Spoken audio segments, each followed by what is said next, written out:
Hello everyone, welcome back to the YouTube channel Dr. Alam Services. I am Mohammad Uvais Alam, third year MBBS student at government medical college Fatehpur. अभी इस video में बात करने वाला हूं बहुत ही इंपॉर्टेंट अपडेट के बारे में, जो कि है all India quota Ayush counselling यानी AACCC के राउंड 3 के काउंसलिंग के बारे में। जो रजिस्ट्रेशन है वो स्टार्ट होने वाला है। काउंसलिंग राउंड 3 की स्टार्ट हो चुकी है। क्या रूल्स रेगुलेशंस हैं, कब से रजिस्ट्रेशन होंगे, चॉइस फिलिंग कब से होंगी और किस किस को रजिस्ट्रेशन करने का मौका मिलेगा और कौन कौन डायरेक्टली चॉइस फिलिंग करेगा, सारे रूल्स रेगुलेशन भी इसमें डिस्कस करेंगे।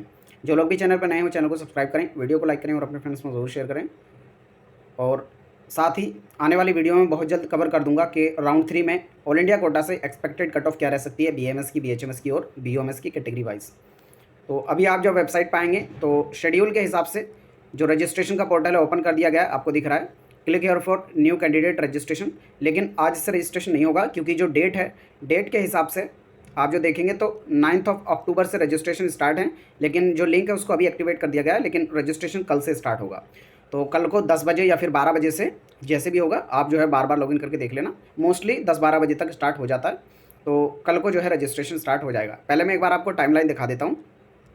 तो ये है राउंड 3 की टाइमलाइन। 7 और 8 अक्टूबर को जो है सीट मैट्रिक्स का वेरिफिकेशन होना था, मतलब सीट्स का, तो आज शाम तक जो है ये सब हो जाएगा। बाकी रजिस्ट्रेशन और फीस पेमेंट जो है आपका 9 अक्टूबर से 14 अक्टूबर के बीच में होगा।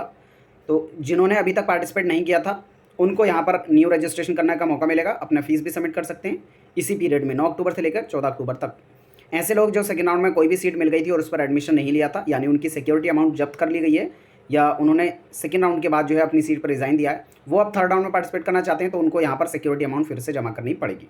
ठीक है, तो 9 से 14 के बीच में यहाँ पर रजिस्ट्रेशन करेंगे। अगर पहले से ही रजिस्ट्रेशन हो रखा है, आपकी सिक्योरिटी अमाउंट सिर्फ गया, तो आप जो है सिक्योरिटी अमाउंट जमा कर देंगे। यहाँ पर टाइमिंग दी हुई है। पेमेंट फैसिलिटी जो है 14 अक्टूबर को 5 बजे तक रहेगी और जबकि जो रजिस्ट्रेशन है 2 बजे तक आपका रहेगा 14 अक्टूबर को। फिर उसके बाद जो है चॉइस फिलिंग की बात की जाए तो परसों से आपकी स्टार्ट हो जाएगी, यानी 10 अक्टूबर से 14 अक्टूबर तक शाम के 11:55 तक आप सब कर सकते हैं। चॉइस लॉकिंग लास्ट वाले दिन होती है, आप सभी को पता है, यानी 14 अक्टूबर को 2 बजे से लेकर रात के 11:55 तक आप जो है अपनी चॉइस को लॉक कर सकते हैं। अगर लॉक नहीं कर पाते तो ऑटो लॉकिंग की फैसिलिटी अवेलेबल है, लेकिन सेव करके ज़रूर छोड़ देना। जो भी चॉइस फिलिंग भरा उनको सेव करके छोड़ना। और एक चीज़ का ध्यान रखना, चॉइस फिलिंग करते समय जो भी कॉलेज आपको लेना है उसी को डालना, क्योंकि अब ऐसा सिस्टम शुरू हो जाएगा थर्ड राउंड में, जिसको भी जो भी कॉलेज मिला उसमें अगर ऑल इंडिया वाले में एडमिशन नहीं लिया तो ऑल इंडिया से ही बाहर हो जाओगे और स्टेट काउंसलिंग से बाहर, यानी पूरी काउंसलिंग से बाहर कर दिया जाएगा। अभी मैं आपको रूल भी दिखा दूंगा जहाँ पर साफ लिखा है कि थर्ड राउंड की मिली सीट अगर आप छोड़ते हैं तब आपको पूरी काउंसलिंग से बाहर कर दिया जाएगा। ना तो आप ऑल इंडिया में पार्टिसिपेट कर पाएंगे, ना ही स्टेट में। तो पूरा सोच समझ के पार्टिसिपेट करना। जो भी कॉलेज डालना हो उसमें अगर एडमिशन लेना चाहो तभी डालना, अदरवाइज मत डालना। ठीक है, फिर उसके बाद जो आपका रिजल्ट 15-16 के बीच में प्रोसेसिंग होगी और जो प्रोविजनल रिजल्ट है वो 16 अक्टूबर को ही आ जाएगा। फाइनल रिजल्ट 17 अक्टूबर को और एडमिशन जो है आप 18 अक्टूबर से लेकर 22 अक्टूबर के बीच में कर सकते हैं। बाकी वेरिफिकेशन और सीट जो है ये कॉलेज का काम होता है, इसमें आपको कुछ लेना देना नहीं है। अब मैं चलता हूँ रूल्स की तरफ थर्ड राउंड के, क्योंकि काफ़ी इंपॉर्टेंट रूल्स हैं और बहुत ज़्यादा वेरिएशन रूल्स में थर्ड राउंड के लिए आया है। तो इसके लिए मैंने राउंड 3 के जो रूल्स हैं उसका ब्राउशर जो है मैंने खोल लिया है।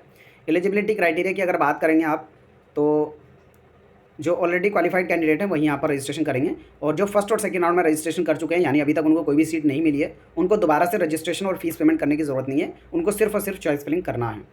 Candidate who have already registered but not allotted any seat in the round 1 and round 2, उन्हें भी यहाँ पर रजिस्ट्रेशन करने की ज़रूरत नहीं है। जिन्होंने अभी तक रजिस्ट्रेशन नहीं किया था उनको रजिस्ट्रेशन यहाँ पर करना पड़ेगा, यानी जिन्होंने फर्स्ट या सेकंड राउंड में पार्टिसिपेट नहीं किया था, डायरेक्टली थर्ड राउंड में कर रहे हैं, तो वो यहाँ पर अपना रजिस्ट्रेशन करेंगे, फीस पेमेंट करेंगे।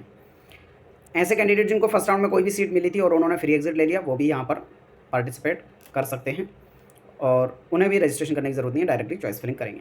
Round 1 admitted candidate who avail free exit till the date of announcement of round 2 final result excluding the final date, यानी राउंड 2 के स्टार्ट होने से, राउंड 2 के रिजल्ट आने से पहले पहले अगर उन्होंने फ्री एग्जिट ले लिया था तो इस केस में उन कैंडिडेट को भी यहाँ पर अप्लाई करने का मौका मिलेगा। Round 1 admitted candidate but not upgraded during round 2, ऐसे कैंडिडेट जिन्होंने राउंड 1 में कॉलेज ले लिया और अपग्रेडेशन में डाला लेकिन राउंड 2 में कोई भी सीट नहीं मिली, तो वो भी यहाँ पे फिर से पार्टिसिपेट कर सकते हैं अपग्रेडेशन के लिए।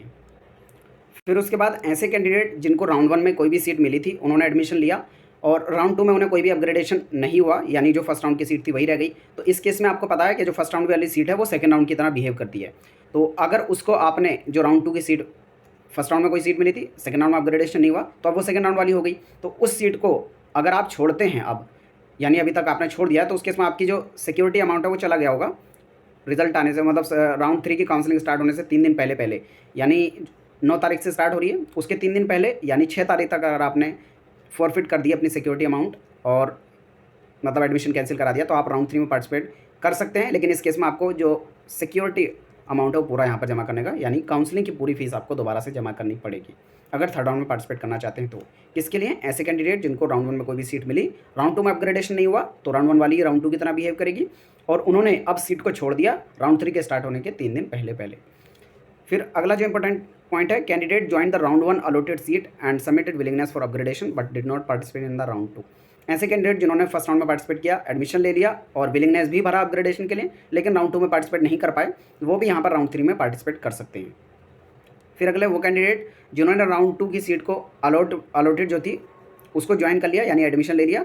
अब हो सकता है कि अलॉटेड सीट हो या फिर अपग्रेडेड सीट हो, और उन्होंने विलिंगनेस फॉर अपग्रेडेशन दिया था, तो वो जो है फिर यहाँ पर अपग्रेडेशन में जा सकते हैं राउंड 3 के अंदर। इन सभी कैंडिडेट को सिर्फ और सिर्फ चॉइस फिलिंग करनी होगी, रजिस्ट्रेशन फीस पेमेंट कुछ नहीं करना है जो अपग्रेडेशन में जा रहे हैं। Round 2 non join candidate who availed exit with forfeiture can participate in round 3 with full payment of counselling fee. Round 2 में कोई भी सीट मिली और आपने एडमिशन नहीं लिया, तो इस केस में आपकी सिक्योरिटी चली गई, तो आप राउंड 3 में पार्टिसिपेट कर सकते हैं, लेकिन दोबारा से आपको जो है काउंसलिंग की फीस जमा करनी पड़ेगी। फिर round 2 join candidate who availed of exit with forfeiture of counselling fee 3 days prior to commencement of round 3 can participate in round 3 with full payment of fees. Round 2 में कोई भी आपको सीट मिली, उस पर आपने जो है सीट को एग्जिट कर दिया, यानी पहले आपने एडमिशन ले लिया फिर उसको छोड़ा राउंड 3 की काउंसलिंग स्टार्ट होने से पहले पहले, तो इस केस में आपको जो है दोबारा से पूरी फीस का पेमेंट करना होगा और फिर राउंड 3 में आप पार्टिसिपेट कर सकते हैं। यहाँ पर कुछ इंपॉर्टेंट नोट दिया हुआ है, candidate who wish to participate in round 3 and need to make a calculative decision before participating once they are allotted और upgraded to a seat in round 3 of CCC UG counselling, they must join round 3 allotted or upgraded institute and their earlier allotted or admitted seat after round 3 result through any round of state or UT counseling if any shall stand cancelled। तो यहाँ पर देखो कितना important rule है, इसको आप देख लो। आप राउंड 3 में पार्टिसिपेट कर रहे हैं, तो कोई भी सीट अगर आपको मिली है थर्ड राउंड में ऑल इंडिया कोटा से, तो उस केस में आपको उस पर एडमिशन लेना ही पड़ेगा, और अगर उस पर आप एडमिशन नहीं लेते हैं तो आगे की काउंसलिंग सबसे बाहर हो जाएंगे। और उसके साथ ही आप सोच रहे हैं कि स्टेट से पहले ही एडमिशन मिला हुआ है, यानी किसी भी स्टेट काउंसलिंग से आपको कॉलेज मिला हुआ है, तो वो अपने आप ही कैंसिल हो जाएगा। तो इसलिए थर्ड राउंड में पार्टिसिपेट मत करना अगर कहीं पर भी कॉलेज मिल चुका है तो, क्योंकि अगर आपने पार्टिसिपेट किया कॉलेज मिल गया तो आपका जो है पुरानी सीट कैंसिल हो जाएगी। तो इस बात का खास ख्याल रखें, पुरानी सीट आपकी चली जाएगी, चाहे स्टेट से मिला हो कहीं से भी मिला हो, और थर्ड राउंड में जो भी सीट मिलेगी उस पर एडमिशन लेना ही पड़ेगा, नहीं लोगे तो आगे की हर एक काउंसलिंग से बाहर हो जाओगे। स्टेप क्या रहेंगे काउंसलिंग के? सबसे पहले रजिस्ट्रेशन करना है, मैंने बता दिया किस किस को करना है, जो नए कैंडिडेट हैं। फीस पेमेंट करेंगे, फीस पेमेंट जितने भी नए कैंडिडेट हैं या फिर जिनकी सिक्योरिटी जब्त हो गई है उनको दोबारा से फीस पेमेंट करना है। यहाँ पर जो लोग डीम्ड के लिए अप्लाई करना चाहते हैं, पहले गवर्नमेंट के लिए किया था, तो वो जो है अपने रजिस्ट्रेशन को अनलॉक करके दोबारा से पार्टिसिपेट कर सकते हैं। फिर उसके बाद जो है आपको चॉइस फिलिंग करनी है। चॉइस फिलिंग का मैंने बता दिया है, जो भी कॉलेज डालो पूरा उसके बारे में पहले जान लेना, बिना जाने मत डालना जब तक आपको पूरी उसकी नॉलेज ना हो। एडमिशन लेना चाहो तभी उसको चॉइस फिलिंग में रखना। फिर उसके बाद जो आपका प्रोविजनल रिजल्ट आएगा, फिर आपका फाइनल रिजल्ट आएगा, आप अपना जो है अलॉटमेंट लेटर डाउनलोड करेंगे और फिर उस केस में आपको जो भी कॉलेज मिला है वहाँ पे जाकर एडमिशन ले लेंगे। फिर यहाँ पर नीचे रिपोर्टिंग के रूल्स दिए हुए हैं, यानी आपको जो भी कॉलेज मिलेगा उसमें एडमिशन के क्या क्या रूल्स हैं, ये सब आप इनको जो है डिटेल में पढ़ सकते हैं। बाकी इसके अलावा नेक्स्ट वीडियो में डिस्कस कर लूँगा कि एक्सपेक्टेड कट ऑफ राउंड 3 में क्या रह सकती है। कोई भी क्वेरी हो, डाउट हो, नीचे कमेंट बॉक्स में बता सकते हैं। मिलते हैं नेक्स्ट वीडियो में, तब तक के लिए थैंक यू।